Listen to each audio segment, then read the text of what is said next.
Di antara semua perayaan besar di gereja, pernah kepikiran nggak ada satu hari yang justru jadi istimewa karena ada sesuatu yang nggak ada?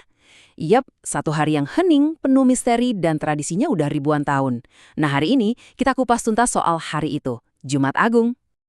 Oke, kita langsung aja ya ke satu fakta yang mungkin bikin kaget. Coba bayangin deh, dari 365 hari setahun, ada satu hari, cuma satu, di mana gereja Katolik di seluruh dunia tuh kompakan nggak merayakan ritual puncaknya, yaitu Misa Kudus. Sama sekali, nggak peduli Anda di mana, hari itu misa ditiadakan. Dan hari yang dimaksud tentu saja adalah Jumat Agung. Dan ini ya, bukan aturan kemarin sore, ini adalah sebuah tradisi yang sudah tua banget. Gereja seolah-olah sengaja mengheningkan cipta, nggak merayakan Ekaristi, sebagai bentuk penghormatan paling dalam untuk merenungkan pengorbanan terbesar Kristus di salib.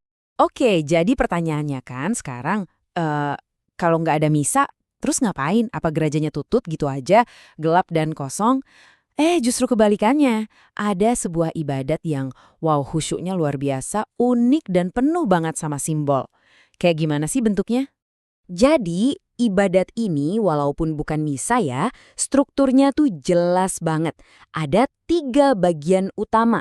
Pertama, kita dengerin lagi kisah sengsara lewat liturgi sabda. Kedua, kita menghormati salib, alat keselamatan kita. Dan yang ketiga, nah ini yang seru, kita ternyata tetap terima komuni kudus.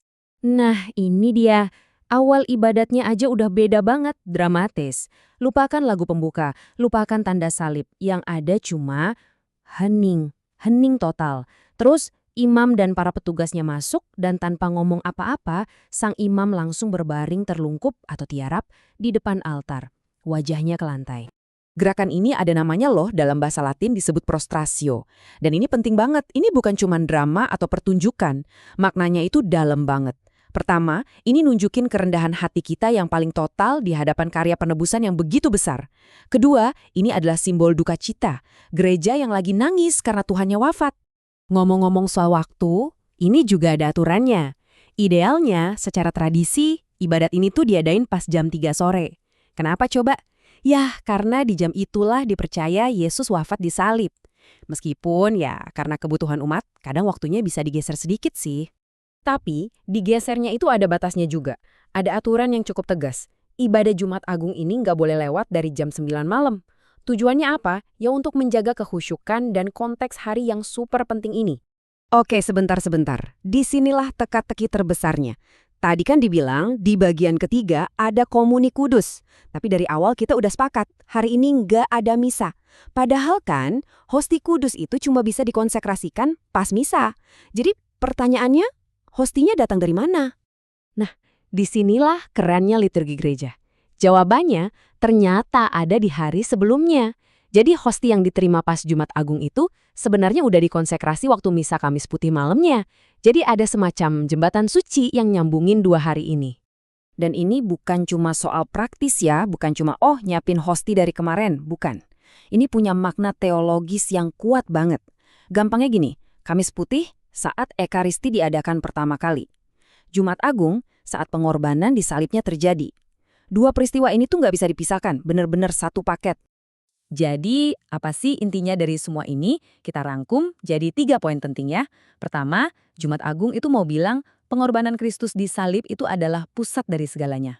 Kedua, Ekaristi yang kita terima di hari Kamis Putih itu nyambung langsung ke pengorbanan di hari Jumat Agung. Dan ketiga, ini adalah hari di mana kita diajak ikut serta lewat puasa dan pantang. Ini hari tobat wajib. Pada akhirnya, semua keunikan Jumat Agung ini ngajak kita sadar satu hal yang luar biasa, seperti yang kutipan ini bilang. Jumat Agung itu kayak pengingat tahunan buat kita, bahwa setiap kali kita terima komuni, di misa manapun, kapanpun, kita itu sebenarnya lagi menyentuh hal yang sama. Tubuh Kristus yang dulu dikorbankan di salib. Jadi mungkin pertanyaan pentingnya bukan lagi kenapa sih Jumat Agung nggak ada misa, tapi lebih ke gimana caranya pengalaman Jumat Agung ini mengubah cara pandang kita terhadap setiap misa yang kita ikuti.